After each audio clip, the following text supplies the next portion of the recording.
Bom dia, bem-vindos à primeira edição do CNN Mercado. O Ibovespa Futuro sobe 0,67% aos 117 mil pontos nesta segunda-feira. O dólar cai e é negociado agora a R$ 4,86. A semana que começa com o encontro mais importante do ano até aqui no Brasil principalmente. O presidente Lula se reúne hoje com a presidente da Comissão Europeia, Ursula von der Leyen, no Palácio do Planalto. Os dois devem discutir aí o acordo entre o Mercosul e o Bloco Europeu, além de temas ambientais. O possível acordo pode abrir uma janela de oportunidades de 100 bilhões de dólares em exportação do Mercosul para a União Europeia. A conversa de agora vai ser uma prévia da reunião marcada para o dia 17 e 18 de julho, na Bélgica, entre os integrantes dos países da Comunidade dos Estados Latino-Americanos e Caribenhos, a CELAC, e da União Europeia também.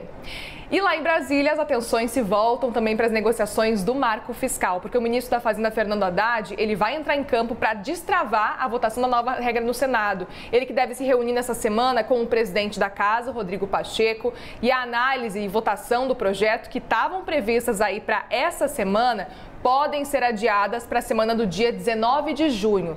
A expectativa é de que Haddad defenda a manutenção da espinha dorsal da proposta, mas também vai ser preciso contornar uma insatisfação aí de uma ala do Senado com alguns pontos aprovados pelos deputados, como a manutenção do Fundeb e do Fundo Constitucional do Distrito Federal no limite dos gastos.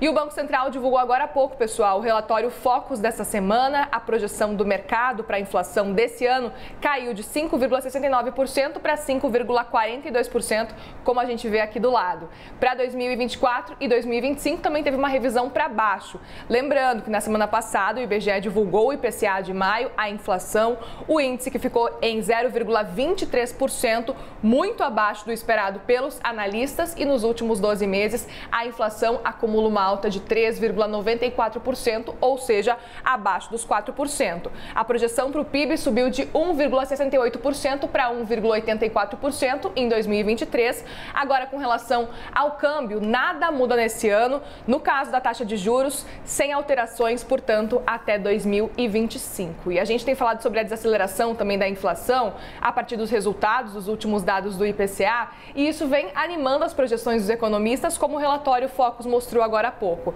Mas Antônio Correia de Lacerda, o professor de economia da PUC de São Paulo, nos ajuda agora a entender por que a inflação em queda ainda não configura realmente numa redução nos preços. Vamos ouvir o que ele diz?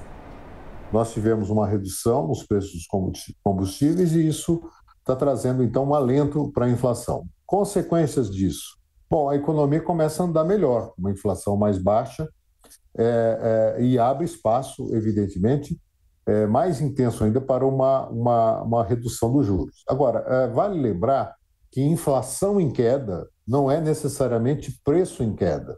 A inflação em queda significa que os preços continuam crescendo. Em alguns indicadores, como o IGP e IGPM, a gente já nota uma deflação. Deflação, sim, é queda de preços que se reflete imediatamente nos índices. Então, esse é um cenário que não se descarta proximamente. Quer dizer, a gente pode ter o efeito dessa deflação, dessa queda de preços, influenciando os preços ao consumidor, né? Então, é um cenário, eu diria, benigno, né? Porque isso abre espaço para uma redução das taxas de juros. Bom, agora a gente fala das bolsas internacionais, porque em Nova York os futuros americanos sobem, todas as atenções continuam voltadas para a reunião do Federal Reserve, o Banco Central americano, que vai decidir o caminho dos juros já na quarta-feira. A maior parte dos analistas acredita que o Fed vai dar uma pausa nesse aperto monetário. O importante é ficar de olho na divulgação também da inflação do CPI de maio, que sai amanhã. O resultado pode mexer também com as expectativas sobre os juros. E essa expectativa também impacta as bolsas da Ásia, que fecharam sem direção única nessa segunda-feira. O índice japonês Nikkei subiu 0,52%, como a gente vê aqui do lado, em Tóquio. Já o Hang Seng, em Hong Kong, registrou uma alta marginal de 0,07%. E para encerrar, na China, a bolsa de Xangai teve uma ligeira baixa de 0,08%. O CNN Mercado vai ficando por aqui, mas eu volto meio-dia e 25 com todas as atualizações do mercado de hoje. Elizabeth, minha amiga, está chegando com o Live CNN. Fique com a gente. Tchau, tchau.